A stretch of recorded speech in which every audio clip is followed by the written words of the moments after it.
Hey y'all, Flipper Fred here. Thanks so much for joining me today. We are going to take a look at this beautiful Bowie knife. This is a 𝗗𝗜𝗦𝗖𝗟𝗔𝗜𝗠𝗘𝗥. I did look up and check out how to pronounce his name, SPY Bowie. If you've been around and have enjoyed Spydercos for any length of time, you will probably recognize this knife. It has long since been discontinued. However, they did bring it back. Knife Joy did in just this past year. Of course, they sold out almost immediately at $450 a pop. This is kind of that progression. So if you have been watching knife videos for any length of time, and I assume you have because you're looking at this one here today, then you'll hear a lot of guys talk about the progression of your journey in knives. So this is my progression with the knockoff knives. I should have probably clarified at the very beginning of this video, this is not a real one. This is an imitation Bowie. However, the progression starts out with maybe some cheap $10 bug outs, and you think, wow, that's pretty cool. It's not a bad knife. Steel's not that great. Plastic-y a little bit. Yeah, okay, but let's see what else is out there. So then maybe you progress upwards to a knockoff Para 3 from Spyderco. Your first time testing out a Spyderco. Everybody's talked about them. Maybe you buy a few others, and then eventually you start looking around and saying, well, gosh, what else is out there? If these are that good, what if I got like a real titanium knife? I wonder if that would be decent. And so here's your buddy Fred on that journey, and that's exactly what we've got here. We've got several more lined up coming for you.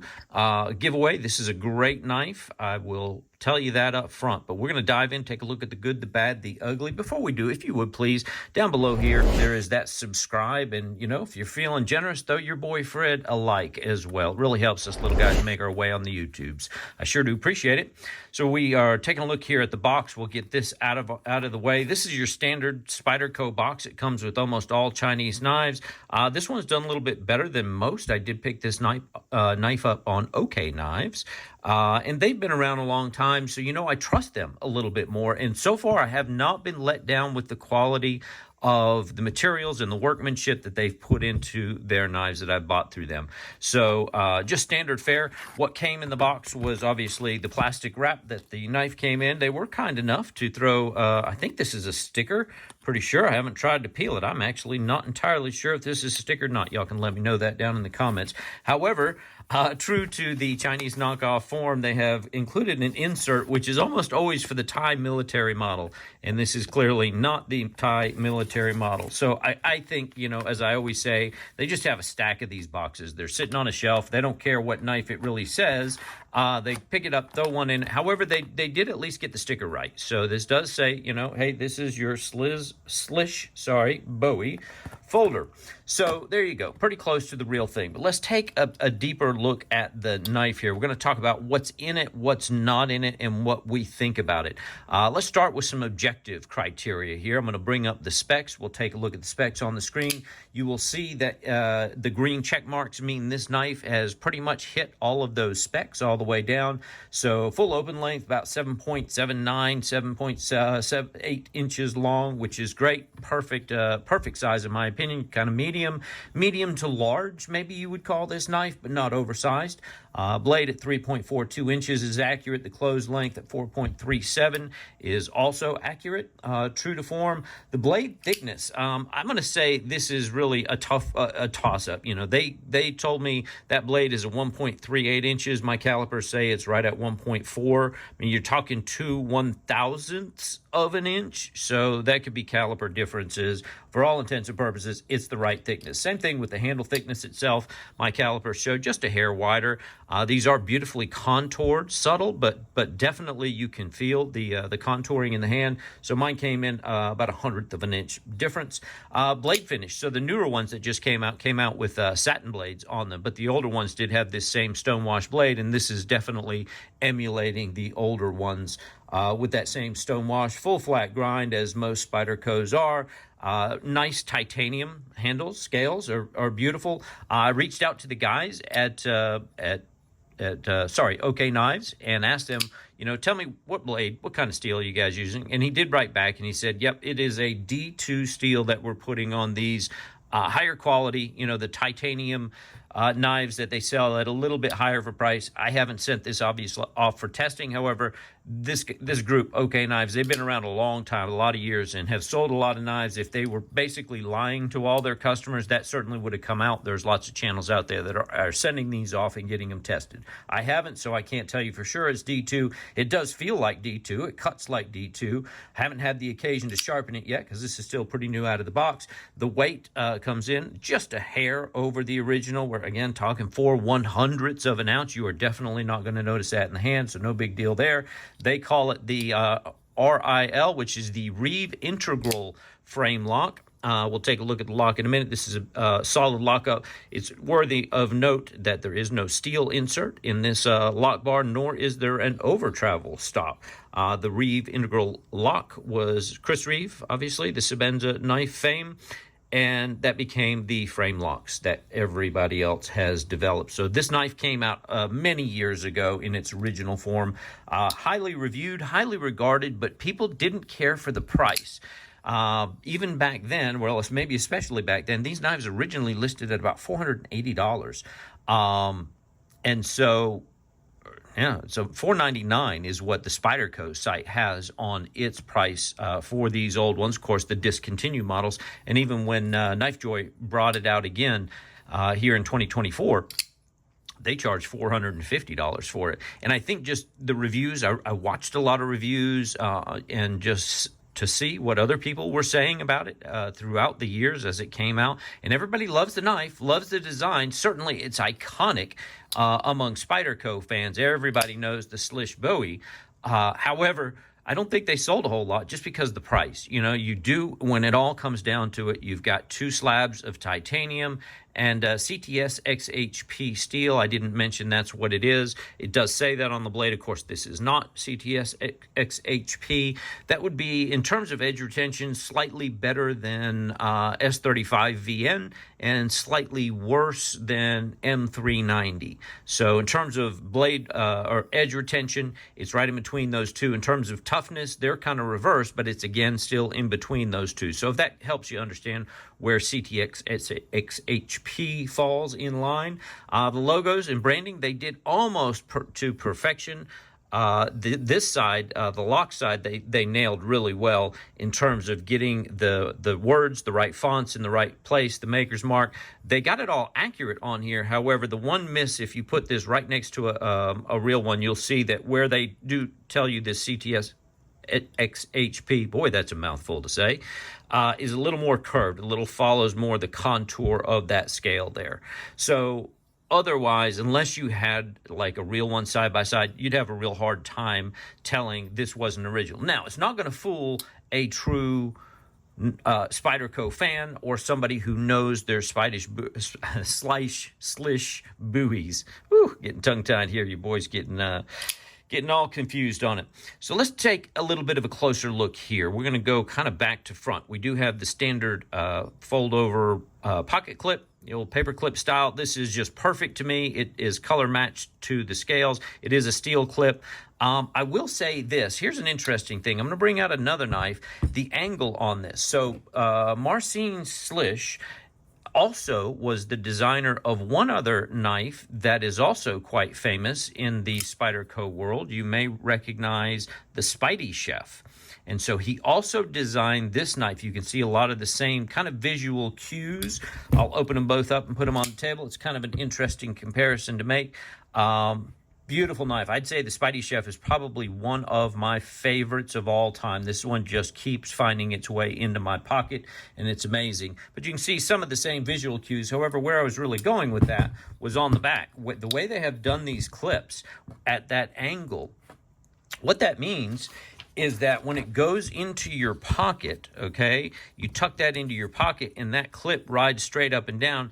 Let's say your pocket's here, it literally pushes this blade side up against the hem of your pocket. That's what this angled clip does. So if you've had one of these or tried one of these, this forces the knife to kind of tuck itself in away in the side of your pocket up against the hem there. And that's, in my opinion, a part of just a well thought out, beautiful design. And you can see that same thing on both of the knives that Slish designed here. So that's very cool. In terms of hardware, it actually is true very much to the original T8 on both the clip and the pivot. T6s on the body pins. That is very much true to the original. Let's see what else we got here. The lock bar, as I mentioned already, there is no steel insert. However, this thing locks up tight and pretty thoroughly. Let's see if you can see that there. I'm going to call this at least 50%, maybe 60%, and this knife is still new. This is titanium on steel, obviously. There's minimal lock stick. I've been very pleased with how little lock stick I've experienced. So let's just put it right there. It's almost locked out, and you can see it's not on the lock bar yet. I'm just going to flick it, and even with that little of a travel, you can see this thing locks up tight. I have banged it to the cows come home.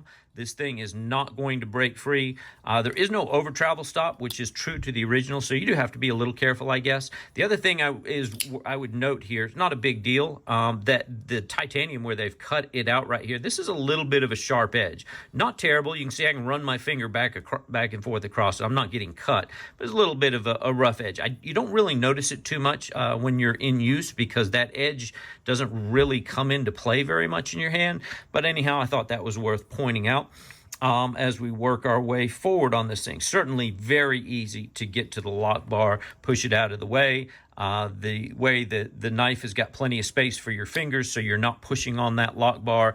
The other major difference you may have noticed already or surmised from the ease with which I can flip this thing is that it is running on bearings. So I'll throw up a photo in here where you can see the bearings inside. They are kind of the inexpensive open face brass bearings. They do have little ceramic balls in them. And that makes this thing basically very smooth. Again, this is pretty new. I did open it up just to take a look in the inside, take some photos for you. The other thing that a lot of people complained about on this knife is, and the same thing with the Spidey Chef too, this has not ever been an issue for me, but they cover up half of that Spidey hole on both of these knives. And a lot of people say that that makes them unable to flip it to do the Spidey flip. If you've been watching, I've been doing this the whole video here, and I don't have any problem at all. Now, I have slightly smaller, skinnier fingers. I do wear a large, just at a large size glove. A medium is just a hair too small for me. So if that gives you any indication, but that front flip is very nice and easy to do. Certainly you can get your whole finger in there. You could do the old Spidey drop like that, but that's a little dangerous because you got half a hole. But again, to me, no problem. I can Spidey flick that all day long. I can get my finger in that back of that hole, but it is something that you want to be aware of. All right, so we talked about the bearings. We talked about the D2 blade. The logo is not quite perfect. The other major difference is the crown is not spined. So if I had to pull out the two biggest differences between this and the real version, is that one, you're running on bearings. The real one runs on phosphor bronze washers. And this part of the blade is crowned on the real one. So you can see this blade is not crowned here in this model. It's just squared off. It's not sharp in particular. Certainly wouldn't be sharp enough like to strike a ferro rod or anything. But it is not crowned as you would see in the original. I'll drop a photo on here. You can see what the original looks like that. All right, so let's talk about sharpness. Will this thing cut?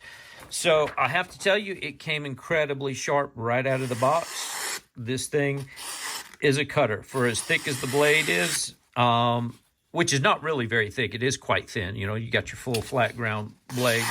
This thing is a beautiful cutter all day long.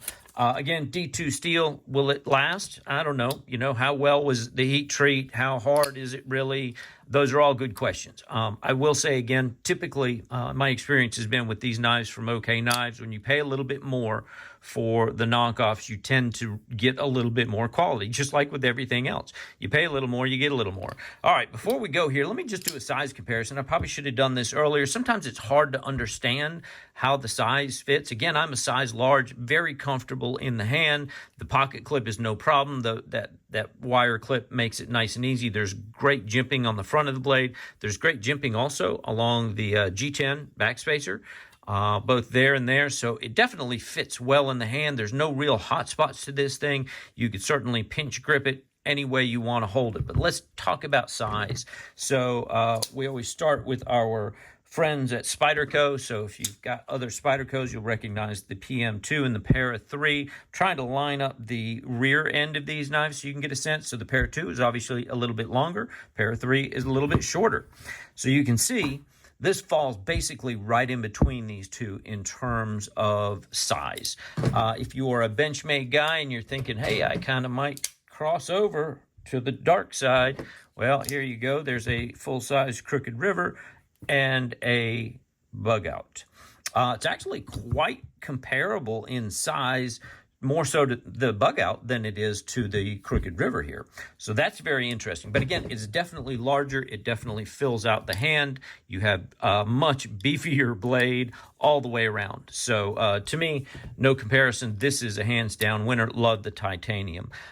So it's sharp. It fits great in the hand. Do I recommend it? Is there anything that I regret about this knife? I'm not going to really recommend it because I don't like recommending knockoff knives. This is just my personal journey. I understand you guys. I'm sure by now there's a million comments below saying, you know, for that same $50, you could have gone and got a beautiful Civivi, or you could have got a really nice Sencut, or there's all kinds of great knives out there that are not knockoffs you could have bought for that same $50. I get that, you guys, and I have those knives, but holy crap, I mean, how many videos of those knives are out in the world? Maybe I'll do some of them, but right now in my journey, I'm enjoying this world of exploring different knockoff / clone knives. I'm just having some fun. It's a phase. I'm sure I will outgrow it soon and grow tired of having these. I'm not trying to trick or fool anybody. I'm sure as heck not selling these. This is just my personal way of having fun right now, and it's my money. I don't fault these guys. I don't fault Spyderco for charging $499 for this knife. You can go to their website and look at that price right now. If they can get $499, I am for that all day long. This is America. I am all about them getting whatever they can get in the open market that their customers will pay. But by the same token, I think I ought to be able to spend my money where I want to spend my money. And right now it is perfectly 100% legal for me to purchase this knife. And so I did it, and I don't regret it at all. I actually have quite grown to like this knife. And again, I particularly love the old Spidey Chef. I've got that review coming up here soon. I actually love the Spidey Chef even more than this Bowie. Two different knives, very different styles. So I'm not going to recommend anything to you, but listen, if you've been looking at it and you're wondering, gosh, I wonder if that thing is any good or not, I can tell you, yeah, you probably won't be disappointed. I'm certainly not disappointed with my $50 that I spent on it. I know I can't sell it. I can't do anything else with it. I will give it to somebody. I'm sure a friend or a family member, one of my boys, would absolutely love to have and carry this knife. I'm not trying to fool anybody. I'm too old for those silly reindeer games. I am enjoying holding, having, and using this knife. So thanks to everybody who stuck with me through the end of the video here. Again, if you would please, down below, there's that subscribe button. Hit the like, notifications bell, all that fun stuff. Help your boy Fred out. I really need a helping hand right now. So thanks you guys for sticking with me. I appreciate you, and I will see you soon on the next video. Y'all take care.